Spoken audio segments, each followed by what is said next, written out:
Reflexiones matinales, llave de David, les da la bienvenida. El tema de hoy se titula Pecado grave de David.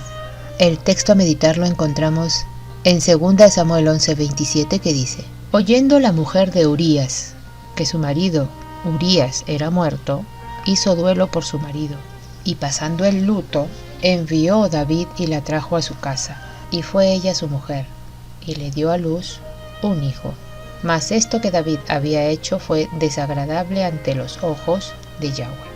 David vivía una vida de comodidad y complacencia. La grandeza de su triunfo lo expuso a su peligro máximo. Satanás eligió ese momento para poner delante del rey de Israel una tentación que habría de causarle profunda humillación y desgracia. Trágicamente, David olvidó que había un enemigo mayor que los hombres. Sintiéndose fuerte y seguro contra sus enemigos terrenales, embriagado por su prosperidad y éxito mientras recibía los aplausos de los hombres, fue vencido el alabado héroe de Israel.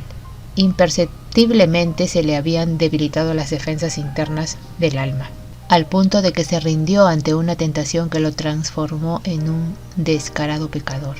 Cuando surgió la tentación, David no la resistió, sino que descendió del palacio determinado a realizar sus malos pensamientos.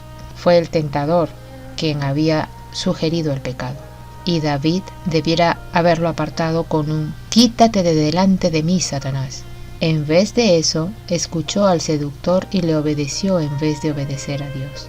Betsabé era una mujer casada y su esposo era uno de los oficiales más nobles y dignos de confianza de David, uno de los oficiales más valientes y más fieles a David.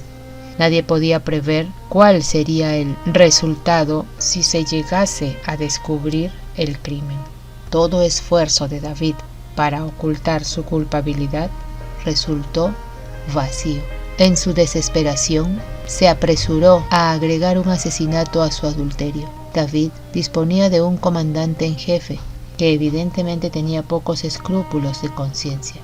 Un hombre dispuesto a participar de un detestable asesinato para complacer a su rey. Urías fue hecho portador de su propia sentencia de muerte. El rey envió por su medio una carta a Joab, en la cual ordenaba: poned a Urías de delante de la fuerza de la batalla, y desamparadle para que sea herido y muera. Urías cayó herido por la espada de los hijos de Amón. Todo era solo una simulación para encubrir la parte de David en la muerte de Urías.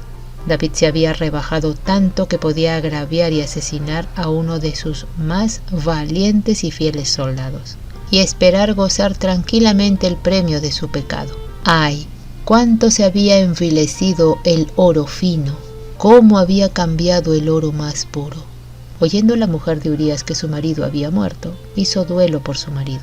Tan pronto como terminó el periodo de duelo, David mandó traer a Betsabé para que fuera su esposa. No hay ninguna constancia de que ella se opusiera a formar parte del harén del rey, pero se había producido un gran cambio en David. No era el mismo que cuando huía de Saúl, rehusó levantar la mano contra el ungido de Yahweh.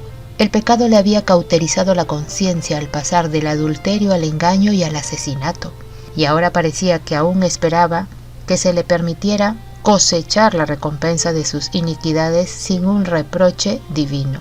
Pero Yahweh había visto todo. Si el pueblo de Israel hubiera conocido la verdad, David y Betsabé serían apedreados hasta la muerte, de acuerdo a la ley de Moisés. El único que estaba por sobre las leyes morales y ceremoniales ordenadas por Moisés era Dios, cuya ley de los 10 mandamientos es eterna. Solo Dios podía librar a David y Betsabé del peligro de la ejecución. Solo la misericordia de Dios podía superar la ley de Dios. Satanás se esfuerza por ocultar de los hombres los terribles resultados de la transgresión, haciéndoles creer que el pecado les proporcionará mayor felicidad y mayores recompensas. Así engañó a Eva y ha seducido a muchos a través de los siglos. Pero en su bondad, El Eterno permite que sus hijos vean que los resultados del pecado no son una prosperidad y felicidad mayor, sino desgracias, aflicciones y muerte. Su mano que refrena iba a retirarse de David y se permitiría que el rey probara los amargos frutos del pecado. Aprendería a reconocer que el sendero de la verdadera felicidad no se puede hallar en la desobediencia. Los que siguen su voluntad propia emprendiendo un camino que desagrada al Eterno, sabrán con seguridad que al fin cosecharán desengaños, amarguras y dolores. Apreciados oyentes, que Yahweh nos bendiga. Hasta mañana.